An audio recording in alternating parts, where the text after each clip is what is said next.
Um, First time I was here was, I think it was more than 30 years ago. So that tells about the time. And a lot have changed.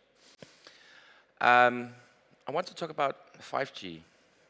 You probably see a lot of stuff in the media about 5G and hype and Chinese and espionage and all those things. But today I want to talk about money, how to make money. And I have for the last 25 years run the company which basically specializes in delivering information to mobile operators worldwide about the technological development, business model, and distribution. So it's easier for them to navigate, and we do that worldwide, all continents. And we also have a department that works with politics and what's the impact of regulation. And in the past, regulation didn't have a huge impact. But when it comes to 5G, it will have much more in the future, and that will also impact the startup companies. And it's interesting when you work with these things to say where to find the role models and where are we and so on. And despite the fact that I'm a Dane, I'm a European, I'm proud of being European, I'm proud that we've been, a lot of the things we have done in Europe, like putting Europe back together. I think EU do a lot of great things. I'm also a very big skeptic to some of the things that's taking place because it's slowing us down. So the first thing is we talk about 5G, we're going to talk about what's had to be in place before 5G can be commercial. The first things we need to do is we need to get an ecosystem. And if we look at the ecosystem from a historical perspective in the telecommunication industry, there's two successful ecosystems. The first successful ecosystem was premium SMS, where people used premium SMS to buy ringtones, logos, Java games, and that kind of stuff. And the Baltic countries was actually quite much ahead in that space. And you had some quite impressive companies here. Some of them was Norwegian-owned, but they did a great job. But that was the first time where operators basically opened their service platforms, their billing system, made it possible for companies to go out and develop services, market and sell them, and use the billing system to collect the revenue and share it with them. And it created globally a market which was multi-billions of dollars. The second time we saw a successful partner system in the mobile space was with the launch of 4G and the whole app ecosystem, which starts about 2007-08 with the iPhone. But that took some years before it really started to pick up and generate a lot of revenue. The key problem from an operator's perspective is they was not making money on it. So the smartphone ecosystem have not created any value for telecom operators, shareholders. But it's interesting to say with 5G we will probably see some changes. The question is how much we will see in Europe versus what we see in the US. We also need some role models, and the question is, today a lot of role models is like the big tech guys, the Google, the Facebook, the Netflix, and the Apples. But when we talk about value chains and role models and business models and competition and regulation, we have a big issue that some of the regulations we'll put in place have a negative impact on those who do the services. One example is net neutrality regulation. I have an employee which have done a PhD about the impact of net neutrality regulation, and it proves that in those countries where you have hard net neutrality regulation, you have less app innovation than those with no net neutrality regulation.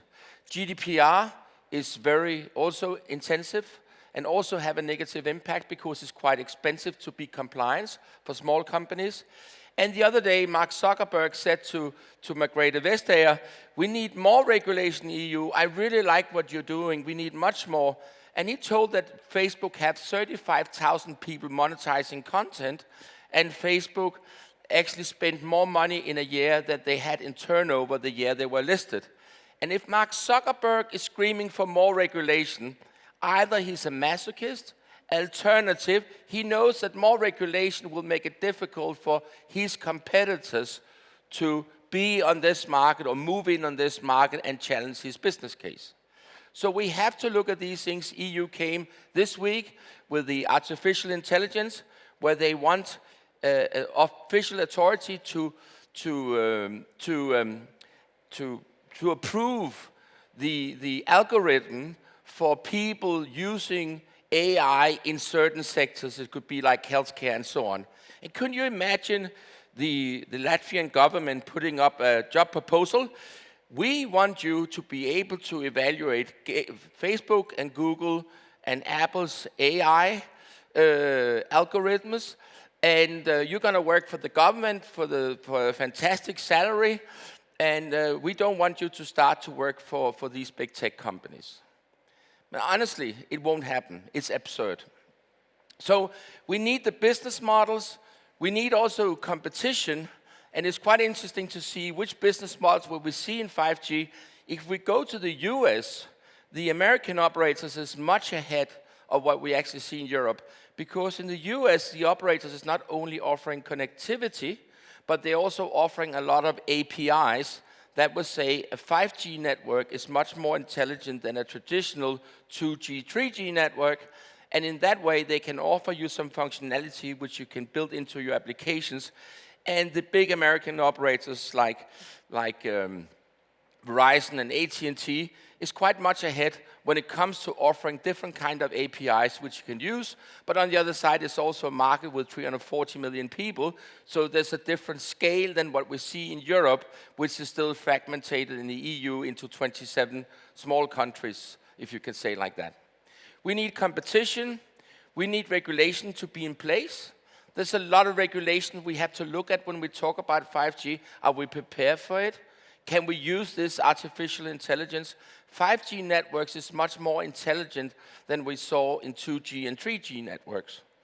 And we can go a step further. We need spectrum. Spectrum is not a big issue here in Latvia, but in other countries it can be a big issue. And actually, EU is behind countries like Korea or United States when it comes to free spectrum. So the American telecom regulator, FCC, have created a program which they call 5G Fast.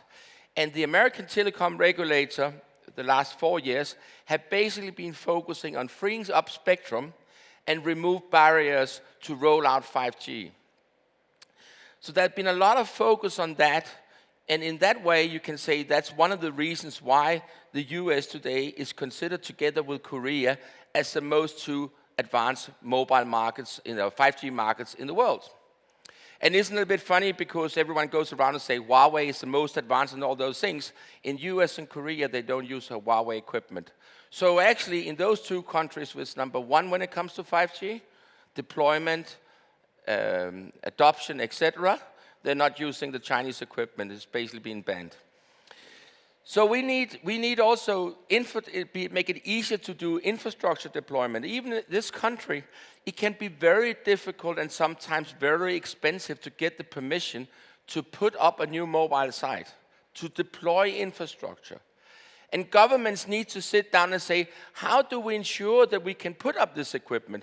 One thing is to free spectrum. Another thing is that the operators invest in the equipment. But we also need to make it possible to deploy this equipment. And I think when it comes to that, the US again is ahead. Another country which is ahead, that's Denmark, where we've been running a program for all the Danish mobile operators with a focus of reducing the time and reducing the cost. We also need consolidation. There are too many mobile operators in Europe. In the US, you have 3 mobile operators to 340 million people. In Europe, we have more than 200 operators to around 400 million people. So if we look at the numbers of operators, I would say, my opinion is, Latvia is a 2 operators market. I don't see many markets where there's need for more than 2 operators, and that will create significant enough competition to the market to be dynamic. We need consolidation of the industry. The EU needs to change their opinion when it comes to that. We see a totally different opinion in the US and in Korea. In Korea, actually, going back to 2002, 2001, the Korean government says we need consolidation of the industry. We need to go from 5 to 3. So that's a reality. We need new type of ownerships of networks. We will see different types comes in. I will come into one of the examples in a few seconds. And we also have to find a new way to distribute and sell products, because we're going to talk about all these connected devices, Internet of Things and all that. So we have to look at SIM, eSIM, all the technical solutions in a different way. So the question is, where are the role models? Creating the ecosystem is, my opinion, the most important. And when it comes to US, they had for more than 3 years already bought what I will call pre-5G services. So if you go back to December 2018, that's 1.5 years ago, 25% of all American households at that time had bought a voice assistant, Google Home or Alexa. They roughly share the market, the two solutions in the US. If you go to Best Buy's website, they have a whole section about all the stuff you can get. If you go to Home Depot, they have a whole section about that. You can go on Amazon's website and so on. And what is this? Of course, a lot of these devices, they're connected with Wi-Fi. But you have an ecosystem of devices, software, service, linked together, which works in your house and is fully connected. And that ecosystem is training the end users, is using these services and understand that you can have connected devices. And you can control things with other things using your voice. I have a house in the US. Everything is connected. My 5-year-old son, he can go out and say, "Okay, Google, turn on the AC." Or my daughter says, "Okay, Google, can you play that music on the TV?" Or we have Sonos in the house, or can you play that in the dining room? So today, we see these things getting adopted in big quantities in a totally different way than we see it in Europe. And when it comes to these connected devices, that is actually very important for the ecosystem, because when you have the ecosystem in place, you need the consumers to buy your products. And to convince the consumers to buy your product, you need to take them through a learning process. They need to understand what this is. And what's happening on this voice assistant market in the US, which is mainly Google and Amazon, is so important for the value chain, the ecosystem, and so on. And when it comes to these things in Europe, I'm sorry to say it, we're very much behind. So where can you make money in Europe right now? Where the possibility when it comes to 5G? Also, again, going to the US, they have in the US what they call CBRS. That means Citizens Broadband Radio Services, but that's what we in Europe call private networks. So actually, we see EU in a number of countries is considering, should we be able to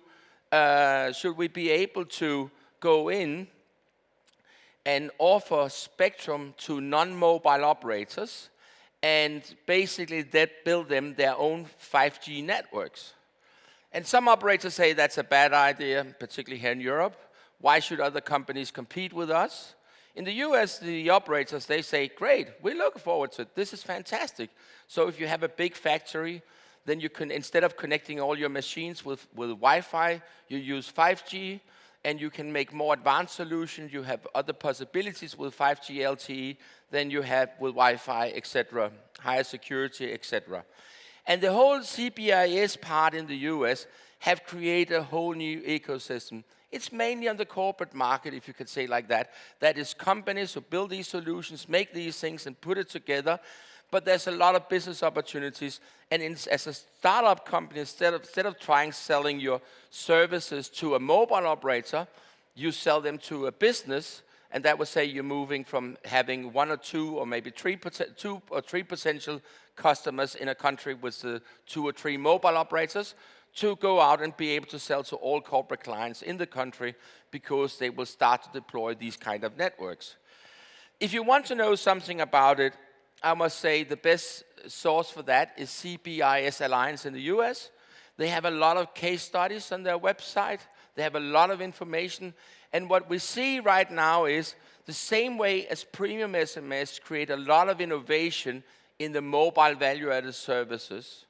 And premium SMS actually created the fundament for the whole app industry.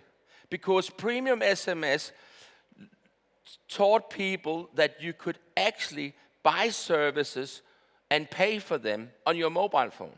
Services which on the internet was free. So premium SMS was a fundament for the app industry's success. And that's very important to understand that the premium SMS industry with ringtones, logo, Java games made it much easier for the app industry. And the same way will the voice assistants from Google and Amazon, Google Home and Alexa, make it easier for services in the 5G space moving further down. And what's happening on the corporate market will spread from there also, so on. If we look at the whole ecosystem about CPaaS, we see new infrastructure providers, which is competing with Nokia and Ericsson, Huawei, ZTE, who's providing with this equipment. We see low prices of a lot of this equipment. We see some very innovative service companies developing services. We see companies who are optimizing their factories, installing these things, and so on. And it's amazing to see there. I have a good friend in the US, because there's people starting building these networks in shopping malls and factories and so on. And he's actually created a portal where he with blockchain technology sells access to these networks. So he can say to mobile operators or other people, you can get access to a lot of local networks across the US by going up on this website, sign in, register yourself as a customer, and buy access to that. So you probably know, we have seen a little bit of similar in the Wi-Fi space where companies like Bongyo and so on, they offer these global roaming solutions with Wi-Fi where you can buy Wi-Fi subscription. I think Skype also had the same solution where you then can log in on Wi-Fi different places and you offer that. That is actually what's happening here. And I think it's very important to say that if you want to see the role model right now when it comes to 5G, is Korea and the US. Korea is very difficult to access from language perspective and culture perspective and stuff like that. I worked a lot there. But US is much more accessible. And what I fear as a European is basically because the politicians in our part of the world have been sleeping, have not been putting regulation in place, have not been freeing up spectrum, have not accepting consolidation of the industry, have not understand that some of the regulations they do actually have a negative impact on innovation, investment, and so on. I must honestly say, it looks like the same way as big tech in the US have been running with the internet, the Facebook, the Google, the Amazon.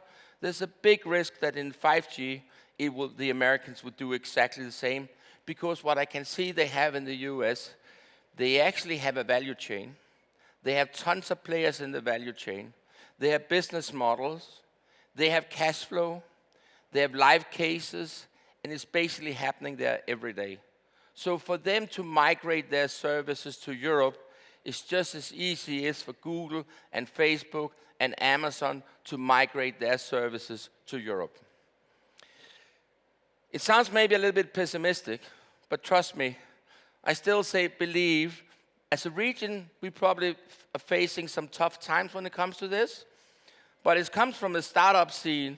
There will be tons of possibilities for tons of European companies, and there will be tons of European companies will be successful in this space. That's not the same as we, as a region, Europe, are winning. That's just saying is, yes, there is maybe a war. We have some soldiers will win their own little battle. They will survive the war and even come out well on the other side of the war. But that's not the same as Europe will win the war. We have all the best attention in Europe. The European Union had a goal a few years ago. Europe is going to be number 1 in 5G. 3 years ago, they changed it to say, we want to be the best in 5G, okay? And honestly, it's a little bit like saying, I want to run a marathon, I want to be the fastest, and then you realize you cannot be the fastest. I said, I want to have the nicest running style, yeah? So, but honestly, the same, we need to focus on these things, we need to create debates, we need to share knowledge, and we need to understand what's going on. In the end of the day, it's very, very simple. It's all about 44 things. Business models, business models, business models. And trust me, there will be money out there. There will be tons of money. But the smart people, they will find them, and they will create a healthy business. And those who listen too much to what they say in the news, they will probably lose. Thank you.